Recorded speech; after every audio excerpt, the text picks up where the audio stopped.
मी doctor Pandurang Gawade गेली 17 वर्ष orthopaedic surgeon म्हणून काम करतो. गेली 10-20 दिवसापूर्वी जे माझ्या विरोधात जे षडयंत्र रचून जे प्रसार माध्यमामध्ये बातम्या पसरवित आहेत त्याबद्दल मी तुम्हाला खुलासा करू इच्छितो की 1/4/2019 रोजी अतुल धनाजी गावडे हे किरकोळ मारामारीमध्ये त्यांच्या भाऊ सतीश गावडे व त्यांच्याबरोबर झालेल्या भांडणामध्ये माझ्याकडे ॲडमिट झाले होते आणि त्यांना मी तपासलं, इंजुरी सर्टिफिकेट दिलं, त्यांचा CT स्कॅन केला. वास्तविक कोणामध्ये भांडणं झाली, अपोजिट कोण आहे आम्ही विचारत नाही, फक्त आम्ही विचारतो भांडण झालं का काय आणि त्यानंतर इंजुरी सर्टिफिकेट देतो. तर तुम्हाला मी दाखवू इच्छितो हे इंजुरी सर्टिफिकेट आहे. हे इंजुरी सर्टिफिकेट माझ्या हॉस्पिटलचं आहे, माझ्या हॉस्पिटलचं नाव वर आहे आणि हे इंजुरी सर्टिफिकेटमध्ये सिम्पल इंजुरी आहेत, ती सही माझी आहे आणि मी हे सर्टिफिकेट माझ्या केबिनमध्ये तयार करतो आणि रिसेप्शनला शिक्के मारले जातात. आणि रिसेप्शनला चुकून मी जेव्हा सर्व्हिस असलेचा सिल्वर ज्युबिली ते सर्व्हिसला होतो त्यावेळेचा शिक्का असावा आणि तो रिसेप्शनच्या लक्षात न आल्यामुळं त्यांनी फक्त डॉक्टर पांडुरंग गावडे म्हणून बघितलं आणि तो शिक्का मारला. अनवधानाने नजर चुकीने तो शिक्का मारला आणि तो शिक्का मारल्यानंतर ते सर्टिफिकेट देण्यात आलेलं आहे. यात कसलीही चूक वगैरे नाही आहे, म्हणजे त्यात प्रत्यक्ष ह्याच्यामध्ये मी काही 1%सुद्धा इन्व्हॉल्वमेंट नाही आहे. त्यानंतर ही केस मान्य न्यायालयाबरोबर उभी राहिली, तिथं मला साक्ष दिली. त्यामध्ये मी सांगितलं की इंजुरी कुठल्या आहेत, त्या काय स्वरूपाच्या आहेत आणि माझी सही आहे. तिथं वास्तविक पाहता तिथं मान्य न्यायालयाने निरीक्षण नोंदवलं की याच्यामध्ये काही गुन्हा वगैरे काही नाही, तर तसं नोंदवलं असतं जर चूक झाली असती तर तसं काही झालेलं नाही आहे. त्यानंतर सतीश गावडे यांनी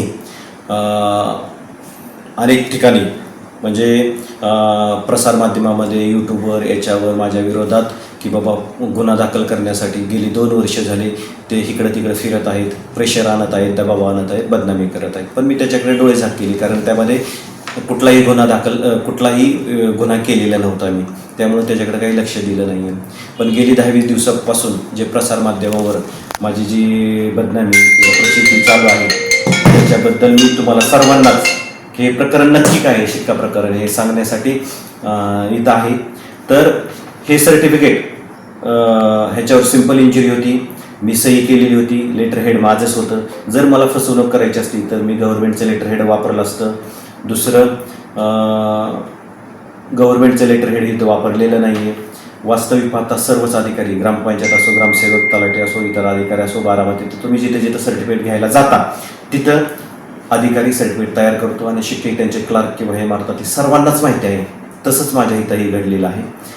नजर चुकीने अनवधानाने तो शिक्का झालेला, पण तो शिक्क्याने काही गुन्हा होतो का तर नाही होत. अनवधानाने नजर चुकीने झालेल्या शिक्क्याने कुठलाही गुन्हा होत नाही, कारण त्या सर्टिफिकेटने आरोपीस किंवा इतरांना कुठलाही फायदा तोटा होत नाही, कुठलंही कलम वाढत नाही, कारण ते सिम्पलचं होतं. म्हणजे ह्या सर्टिफिकेटच्या ह्याच्यामध्ये कुठलाही हेतू नव्हता, त्याच्यामध्ये कुठलाही कुणाला फायदा व्हावा हा कसलाही 1%सुद्धा हेतू नव्हता. सिम्पल सर्टिफिकेट होतं, ते लेटर हेड माझं होतं, माझी सही होती, त्यामुळे हे फक्त नजर चुकीने झालेलं आहे. पण एवढं असताना सुद्धा काही प्रसारमाध्यमं, काही मंडळी याच्यामध्ये राईचा पर्वत करून ब्लॅकमेलिंग करण्याचा प्रयत्न चालू आहे. षडयंत्र करणारे लोक आहेत, त्यांच्या विरुद्ध मी अब्रू नुकसानीचा दावा दाखल करणार आहे आणि जनतेने सुद्धा लक्षात घ्यायला पाहिजे. माझ्यावर प्रचंड प्रेम करणारे माझे पेशंट आहेत, त्यांनी पण लक्षात घेतलं पाहिजे की इथं कुठलीही चूक नसताना सुद्धा हे बदनाम करण्याचं षडयंत्र व्हिडिओ तयार करत आहेत. तर त्यांनी सुद्धा, जनतेने सुद्धा अशा लोकांच्या धडा शिकवला पाहिजे. वास्तविक सतीश गावडे हा आधी कंपाऊंडर होता, कंपाऊंडर नंतर त्यांनी तो बोगस डॉक्टरचा व्यवसाय करत होता. पळशी, रुई, सावळ, निरगुडे इथं तो घरी जाऊन प्रॅक्टिस करायचा. असे अनेक पेशंट तुम्हाला सांगतील. प्रसारमाध्यमांनी याचा विचार करावा आणि तिथं ते जे बोगस डॉक्टर आहे त्यांच्यावर शिक्षा व्हावी किंवा त्यांना गुन्हा दाखल करण्यासाठी ह्यांनी हे करावं. प्रत्यक्षात जो गुन्हा झालेलाच नाही त्यांच्याबद्दल करण्यापेक्षा जे ॲक्च्युली गुन्हा करतात दररोज त्यांच्या विरोधात मोहीम उघडावी असं मला वाटतं. धन्यवाद.